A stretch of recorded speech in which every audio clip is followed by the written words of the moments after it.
hour later, Lily walked out of the Civil Affairs Bureau with a red marriage certificate clutched in her hands. She felt as though she was floating on air, as if everything had been nothing but a dream. Never had she ever thought that she would one day suddenly marry a man that she had only met by chance. Perhaps this is fate. Lowering her eyes, she gazed at the photo of them sitting side by side. The man's expression was blank, while hers evidently displayed her unease and reservations. Beneath that photo were both of their names. How absurd is it that I have only just come to learn of my new husband's name from a marriage certificate of all things. Asher Walter. A simple but fitting name for a man like him. Lily Wilson? The man, Asher, who was also staring at his marriage certificate. He pronounced her name slowly, the low timbre of his voice causing it to roll off his tongue smoothly. The way he uttered it sent shivers running down her spine. She was still reeling from her change in marital status when a hand suddenly appeared right before her. A card was pinched between its two fingers. Miss Wilson, I am aware that having a wedding and getting a wedding ring are some of the most anticipated events for a woman. Unfortunately, I am sorry to say that I don't have the time to deal with all that. If you would really like a ring, you can choose one yourself. Tilting her head backwards, Lily met Asher's unreadable gaze.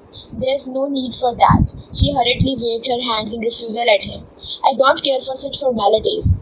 She was long past the age where she would care for such romantic gestures. More importantly, she did not want to feel like she had owed him anything, even though he was lawfully her husband.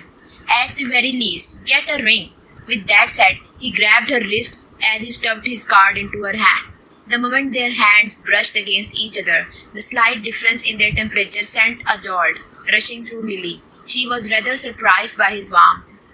Fine then. Since they were newlyweds, so to speak, she did not want to get into an argument with him over his good intentions. Hence, she accepted the card and kept it aside in her bag. I have a meeting in the afternoon, so I will be leaving first. You will have to find your own transport. His tone of voice was as neutral as ever. Okay. She had not held any hope that he would actually treat her like a real wife, someone who he would love and spoil. That was why she was not disappointed at all that he was leaving her there. Abruptly remembering something, he spoke up again. By the way, I'll send you my home address later today. Just move in when it's convenient for you. They had exchanged their phone number earlier when they were getting their marriage certificates. I'm not in any hurry, she quickly responded. Although it made sense that they would need to stay together after marrying, the truth was that she was simply not prepared to live under the same roof as a stranger just yet. Perhaps the rejection in her tone was too obvious, as Asher soon lifted his head to glance at her. Lily flushed a little in embarrassment. However, he did not respond to that. All he did was push a button on his wheelchair to turn it in another direction. If there's nothing else, I'll be taking my leave now. All right. She waited for him to get into a black car before she soon took to depart as well.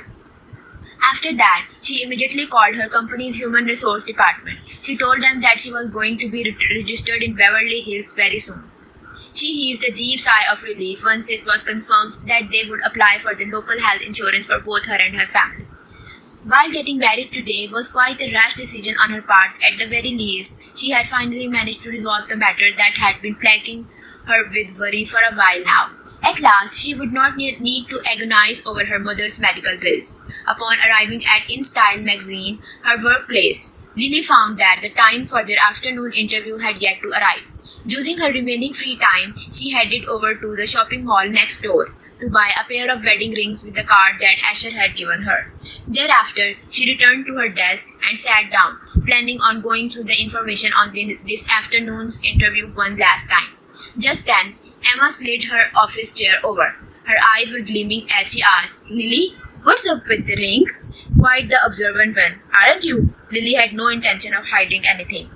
After all, the human resource department already knew that she had transferred her household register. Everyone in the company would soon come to know of a change in marital status. I have recently gotten married. Congratulations, Lily. Emma scrutinized the ring, commenting, did your husband gift you this? It's not a very big diamond, is it? How much did it cost? A little over 1,000. Lily did not know anything about Asher's financial background, so she had chosen a pair of the cheapest and simplest rings that she could find. Emma's brows furrowed and she stated with a solemn expression on her face, "Lily, that simply won't do at all. A wedding ring is a symbol of your marriage.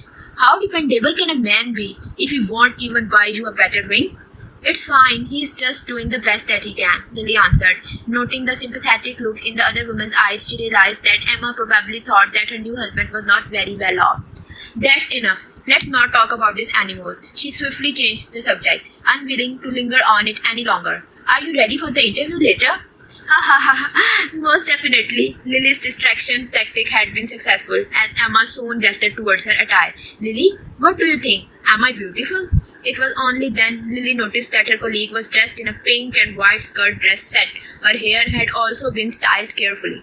"You look amazing," Lily complimented, tickled pink by her words of praise. Emma's eyes soon lit up in delight. "Then do you suppose that I'll have a chance with the wealthy bachelor president of Ash Group?"